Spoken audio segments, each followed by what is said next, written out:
আসসালামু আলাইকুম। এই হলো ভারতের বর্তমান অবস্থা। দেখেন ভারতের নরেন্দ্র মোদী যেটা লাইভে এসে রাত্রে ভাষণ দিছিল, তারপর সাধারণ জনগণের অবস্থা দেখেন। এই যে এই গাড়ির মাধ্যমে জনগণকে পানি দিচ্ছে, এটা দেখেন ব্যারিকেড দিয়ে রাখছে যেন জনগণ ঢুকতে না পারে পুলিশে। আমাদের বাংলাদেশের চাইতো ভয়াবহ অবস্থা এখন বর্তমানে ভারতে চলতেছে। দেখেন জনগণের অবস্থা দেখেন, মহাসমুদ্র হয়ে গেছে এখানে জনগণে। কিন্তু আসলে কোনো একটা সরকার যদি চায় জনগণের এই আকাঙ্ক্ষাগুলো পূর্ণ করবে, তাহলে সরকার যে কোনোভাবেই পারে। তা কোনো সরকার আসলে এই দিকটা নিয়ে কখনো কেয়ার করে না বা এই দিকটা কখনো লক্ষ্য করে না। এই দেশে আমাদের বাংলাদেশে যেমন ছাত্র জনতা আন্দোলন করার পরে সরকার পতন হয়েছে, ঠিক তেমনই ওই দেশে প্রশ্ন ফাঁস নিয়ে গণ্ডগোল লাগছে। গণ্ডগোল লাগার পর থেকে দেখেন এখন বর্তমানে কী অবস্থা চলতে আছে। লক্ষ লক্ষ জনতা মাঠে নেমে গেছে, দেখছেন লক্ষ লক্ষ জনতা। যেমন ওই দেশের প্রশাসনগুলো আছে, প্রশাসনগুলো এখন দেখি সরকার বিরোধী হয়ে গেছে। কারণ সরকার যদি প্রশাসনের পক্ষে থাকে তাহলে প্রশাসন সরকারের পক্ষে আছে, কিন্তু এখন আসলে হচ্ছে জনগণ।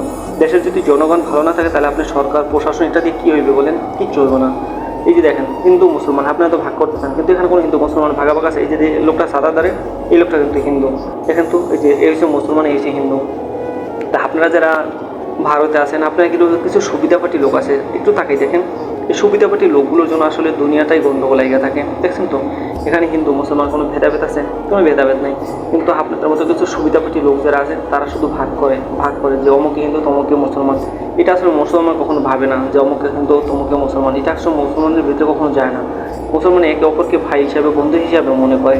কিন্তু যাই হোক, আসলে দেশের সরকারের হচ্ছে মেন, দেশের জনগণটা কিছু না। দেশের জনগণ হচ্ছে একে অপরে বন্ধু, একে অপরে ভাই। যে কোনো দেশের সরকার যদি কোনো কায়দায় ঘোষণা দেয় যে না এখানে হিন্দু মুসলমান বৌদ্ধ খ্রিস্টান সবাই থাকবে, তাহলে কেউ কোনো গণ্ডগোল করতে পারে না। তাই যাই হোক, দেখেন বর্তমান ভারতের অবস্থা দেখেন, লক্ষ লক্ষ জনতা মাঠে নেমে আসছে। শুধু ছাত্রছাত্রীরা মাঠে নেমে আসে নাই, আসে তাদের পরিবার, আসে তাদের পরিজন। দেখছেন রাস্তার পর একদম শুয়ে আছে, রাত দিন এখানেই পার করতেছে আমাদের বাংলাদেশের মতো।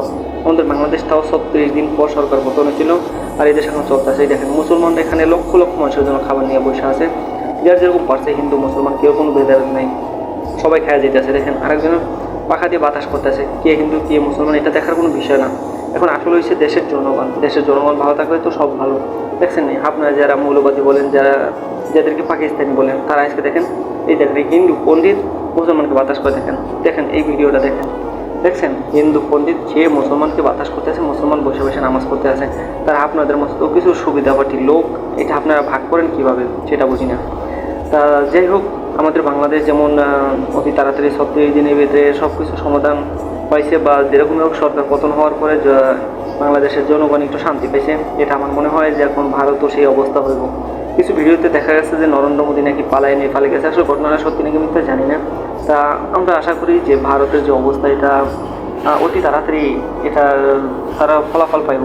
তারা যেভাবে দেখেন লক্ষ লক্ষ মা বোনের আজকে রাস্তায় নেমে আসছে শুধু সরকার পতনের ডাক দিয়ে। তা যাই হোক, সরকার যেই আসুক না কেন, যদি জনগণের মন মতো না হয় তা সেই